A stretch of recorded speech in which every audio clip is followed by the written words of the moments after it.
Boa tarde. Esse vídeo é o meu trabalho final de Arquitetura e Organização de Computadores 2, onde devemos realizar um experimento com paralelismo em GPU. Nós tínhamos as opções, que era o OpenCL e o CUDA, e eu decidi realizar CUDA pois tem uma placa de vídeo compatível e eu consigo executar esses programas.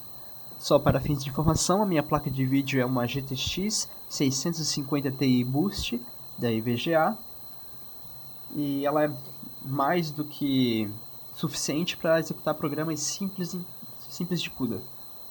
Então eu decidi fazer um programinha bem simples em CUDA para demonstrar como funciona. O meu programa ele calcula raízes quadradas de um vetor, ele pega cada número do vetor e calcula sua raiz quadrada e armazena em outro vetor. Então, a minha ideia é, primeiramente, mostrar passo a passo o funcionamento do código, o que cada função faz, o passo que ele faz, e depois executar o programa e mostrar o resultado final. Então, começando, temos aqui o nosso main, né, onde começamos a executar o código.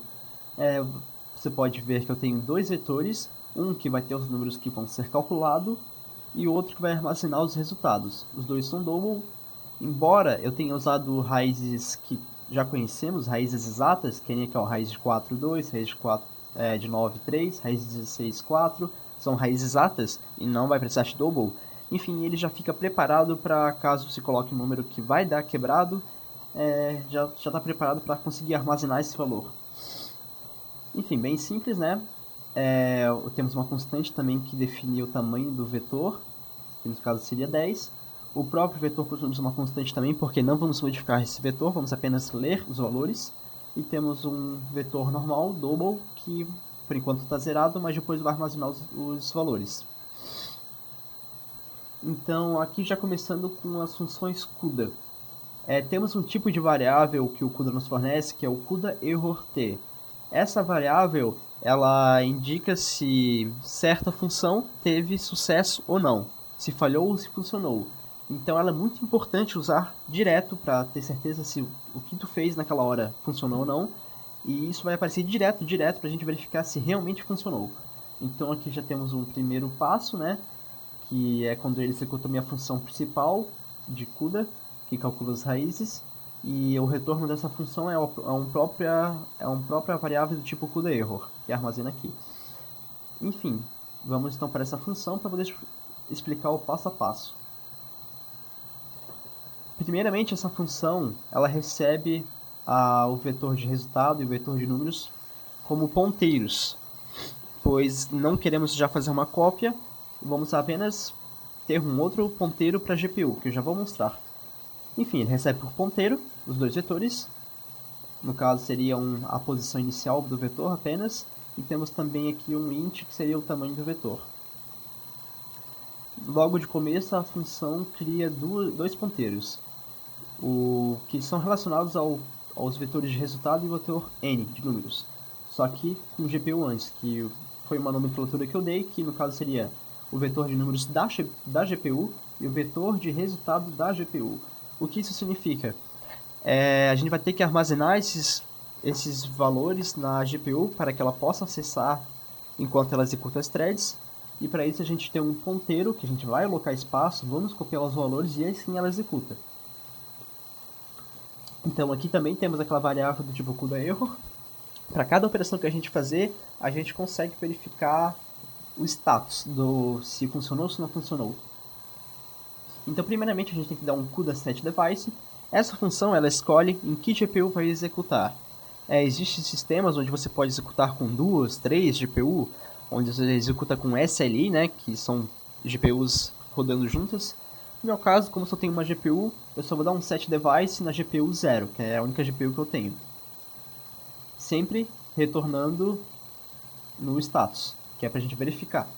Então pode ver que já tem aqui um if verificando. Se o status for diferente de CUDA success, que é o indicador de sucesso do CUDA, então ele já avisa que deu um erro. No caso que ele dá um printf avisando que essa função CUDA set device falhou, e aí ele pula para o label falha. O label falha eu vou mostrar depois, mas por enquanto ele simplesmente vai pular tudo que vai fazer agora e direto para o falha porque deu um erro, já que não deu o CUDA sucesso. Então, definindo nossa GPU, a gente parte para o CUDA-malloc, pois a gente precisa passar isso para a memória da GPU para que ela possa ter acesso aos dados e calcular. Então a gente faz duas vezes o CUDA-malloc. O primeiro é para variar para o ponteiro GPU resultado. Usando o e-comercial, a gente pega o endereço desse ponteiro e aí a gente converte, faz um cast para void ponteiro ponteiro. Esse void ponteiro ponteiro é porque a gente já está usando um ponteiro para variável definido no main, e ainda a gente tem um ponteiro para o que está armazenado na GPU. Então só é um ponteiro referenciado a outro ponteiro. Então a gente quer alocar espaço na memória para esse ponteiro, para essa variável, e o espaço que a gente vai alocar é o tamanho de double, que é o tipo do vetor, vezes o tamanho. O tamanho é o tamanho do vetor que a gente definiu, no caso 10 posições. Então ele já vai alocar espaço para 10 posições de double. Aqui de novo aparece o teste para ver se falhou ou não.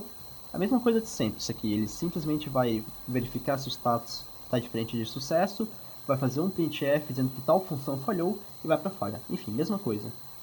Aqui também o outro malloc, agora do vetor de números, que ele irá calcular, é a mesma coisa. Passa o endereço do ponteiro, converte para void ponteiro ponteiro e aloca o tamanho de double vezes o tamanho. Depois de alocado o espaço na memória, a gente está com esse espaço alocado, mas não tem nada lá. Simplesmente está zerado os valores. Então a gente precisa copiar os números que a gente vai calcular para esse espaço alocado. A gente faz isso através da função CUDA memory copy, que está abreviado como CUDA memcpy. Essa função ela copia dados de uma origem até o destino. E aqui então os parâmetros são: o primeiro parâmetro é o destino, no caso a nossa GPU n, o vetor de números da GPU. A origem é o próprio vetor de números que a gente passou por parâmetro. A quantidade de dados que vai copiar seria o vetor inteiro, né? O tamanho de double vezes o tamanho do vetor. E aqui no final temos um outro parâmetro que seria que tipo de cópia é. Nesse caso, a gente vai fazer uma cópia que é do host para device. O que isso significa? Host seria o CPU, device seria a GPU. Então a gente está copiando da CPU para a GPU. Esses dados que a gente criou no main, que está na CPU, a gente está passando para o device, para a GPU. Existem outras nomenclaturas que a gente pode usar. Se eu conseguir ver aqui, eu acho que tem um CUDA, main CPI seria device to device, quando quer copiar um dado da própria GPU para outro lugar da GPU. Tem o device to host, que é da GPU para host. Enfim, tem vários que você pode usar para fazer um tipo de cópia diferente. Então essa função a gente consegue copiar os dados, os números que a gente vai calcular, faz a verificação de novo, e agora que vem a parte principal. Eu tenho essa função que vai fazer o cálculo da raiz, e ela aceita como parâmetro os ponteiros da GPU de resultado e de números. E pode parecer meio estranho porque a gente tem essa sintaxe diferente aqui, que seria 3 símbolos de menor e depois 3 símbolos de maior. O que significa também? Isso aqui é uma nomenclatura própria do CUDA, né, usada no C padrão, que significa que você vai adicionar um kernel. O que é um kernel? O kernel é um grupo de trabalho da GPU. É o que ele executa ao mesmo tempo. Então, ele só consegue executar um kernel ao mesmo tempo, que são várias operações que ele vai fazer. E o que a gente está fazendo? A gente está adicionando só um kernel que, dentro aqui, tem os parâmetros. O primeiro seria a quantidade de blocos, pois a gente pode ter vários blocos dentro de um kernel, e a quantidade de threads por bloco. Então seria uma kernel tem tantos blocos, o bloco tem tantas threads. Nesse caso, como é um programa simples, a gente define somente um bloco e a quantidade de threads é o tamanho do vetor. Então a gente vai ter uma thread para cada posição do vetor. Assim, com esse simples comando, ele já cria todas as threads que a gente necessita. No caso, esse adicionar kernel é o nome da função que eu dei. É um nome bem assim óbvio, porque a gente vai adicionar um kernel de trabalho que faz o cálculo principal, que é o cálculo da raiz, com esses parâmetros de kernel, e aí depois vem os parâmetros normais da função, como você pode ver aqui, que seria os ponteiros da GPU. Então agora passando para essa função, a gente tem aqui em cima, ela é bem pequenininha, ela simplesmente vai fazer o cálculo da raiz.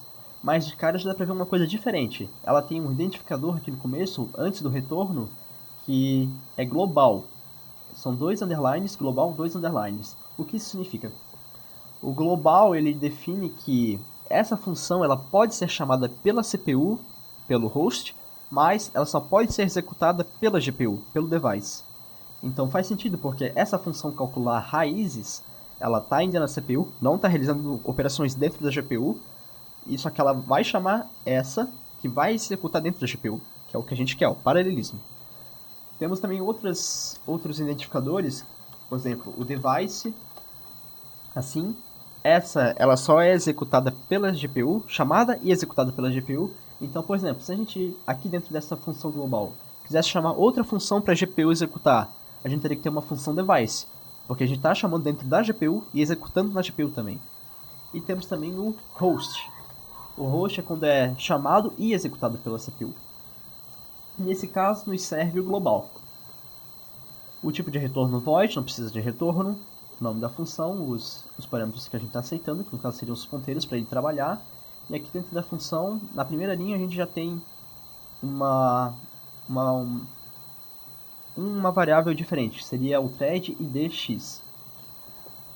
O que é isso? O legal de trabalhar com CUDA é porque a gente consegue ter a identificação de qual thread está sendo executada em tempo real. Então, tu consegue se localizar.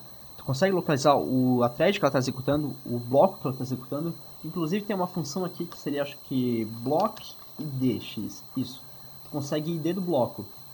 E, geralmente, em experimentos grandes, onde você usa muitos threads, muitos blocos, você usa esses identificadores para montar onde que está localizado em uma ou duas ou três dimensões. Você pode fazer organizar os seus blocos em três dimensões ou em duas dimensões, uma matriz de blocos, por exemplo.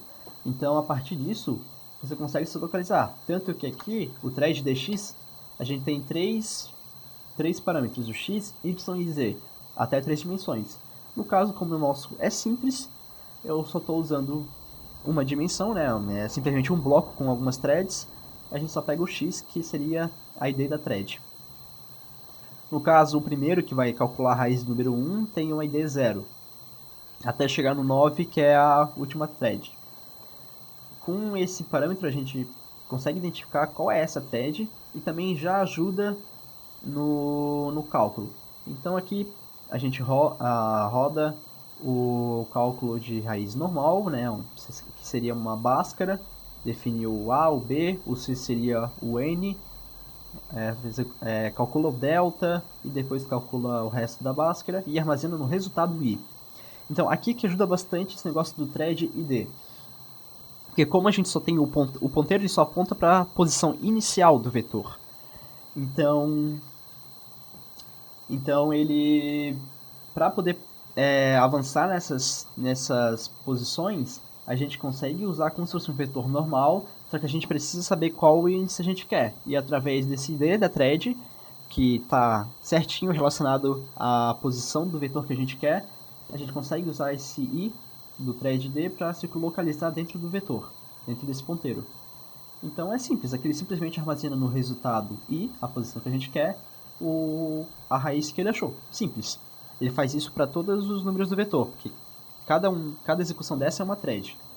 Então, terminando tudo isso, a gente volta aqui para nossa função de calcular a raiz, aqui onde a gente chamou, né? Chamou para criar kernels, criar um kernel, na verdade. Aqui também temos o status de novo, só que em vez de ser um status igual a adicionar kernel, como não tem retorno, não tem como. Então, o que a gente faz? A gente usa o método CUDA, que é o CUDA getLastError. A gente consegue pegar o último erro que aconteceu no CUDA. E assim a gente consegue verificar se funcionou ou não. E caso dê o erro, provavelmente vai ser relacionado a essa função, já que a gente pegou o último. Enfim, depois de ter criado as threads, ter criado o kernel e estar esperando ela concluir, né, o trabalho. Então a gente tem aqui o método CUDA device synchronize. Esse método ele sincroniza com a GPU. Na verdade, simplesmente ele só espera o trabalho terminar, até ele continuar o código. Então ele espera que termine e aí, mesma coisa, né, vê o erro esse erro aqui está atrelado à execução. Aquele erro anterior está relacionado à criação do kernel. Se deu um erro aqui, é porque o kernel falhou para criar. Se deu um erro aqui no Synchronize, é porque na execução deu erro. Então tem diferença. Enfim, aqui ele vai esperar terminar. Quando ele terminar, a gente já vai ter os resultados armazenados no vetor C. Desculpa, vetor C não. É no vetor resultado, que é o nosso vetor que está armazenado na GPU. Só que agora a gente precisa copiar esse resultado de volta para a variável que está no main, para o vetor que está no main. Então a gente utiliza a mesma função, que é o CUDA Memory Copy, só que dessa vez origem e destino invertidos, né? Porque em vez de ser de CPU para GPU, vai ser GPU para CPU, que o resultado está na GPU. Então aqui, ó, o destino seria o resultado, que é o nosso ponteiro do main, do vetor principal. A origem seria o resultado da GPU. A quantidade de dados que vai copiar, mesma coisa de antes, o tamanho de dobro vezes o tamanho do vetor. E aqui pode ver que agora mudou a palavrinha que a gente usa. Antes era host to device, agora é device to host, porque a gente está copiando da GPU para CPU. Então ele faz a verificação de erro. E aqui vem o nosso label falha, aquele que se desse algum erro ele pularia direto para cá. O que ele faz aqui? Ele simplesmente libera a memória da GPU, libera os recursos que a gente está usando. No caso do ponteiro de resultado da GPU e número da GPU. Ele simplesmente libera. Ele vai fazer isso independente se deu erro ou não. Se ele deu erro, ele vai fazer isso antes, porque ele vai terminar a função, sem fazer o resto. Se ele não deu erro, ele vai fazer tudo que a gente quer, chegar até no final de copiar os resultados, e vai só liberar o recurso da GPU, porque a gente não necessita mais, já acabou a operação. E aí então ele retorna um status para o main. Aqui no main, temos aqui a chamada da função, né, que a gente viu até agora, toda a função. No caso ele retorna o status. Esse aqui seria o último erro o último status da função. Então ele também faz a verificação no main, se deu algum erro ou não. Se deu um erro, ele retorna 1 no main. Aqui agora vamos começar a imprimir o resultado, já que a gente copiou o resultado da GPU aqui para o resultado do main. Então a gente começa a imprimir, faz um for, né, imprime cada valor certinho, bota um get char para poder ver os resultados antes que feche o CMD, né? E aqui também temos uma última função que temos que executar, que é o CUDA Device Reset. Isso é simplesmente para fechar o trabalho, porque tem umas ferramentas do CUDA, que, inclusive do Visual Studio, que ele analisa o programa, analisa a execução, e ele é chamado de trace. Enfim, ele faz toda essa análise, e quando a gente chama esse método, ele encerra esse trace, fecha tudo, acabou tudo, entende? Ele simplesmente encerra com tudo e pronto, acabou a nossa operação com CUDA. Então ele também faz a checagem de erro, porque é muito importante ter sempre essa checagem de erro para tu ter certeza que o programa está bem, como que eu posso dizer, está bem assim, com bastante segurança. Enfim, depois de fazer o device reset, a gente retorna a 0. Agora que eu mostrei o funcionamento, podemos executar o programa para fazer o teste, com esses valores aqui que eu já informei, né, que seria, por exemplo, da tabuada de 1 até 10, né, 1 vezes 1, 2 vezes 2, 3 vezes 3, 4 vezes 4, enfim. Vamos executar e vamos ver se vai ser certo. Vamos compilar.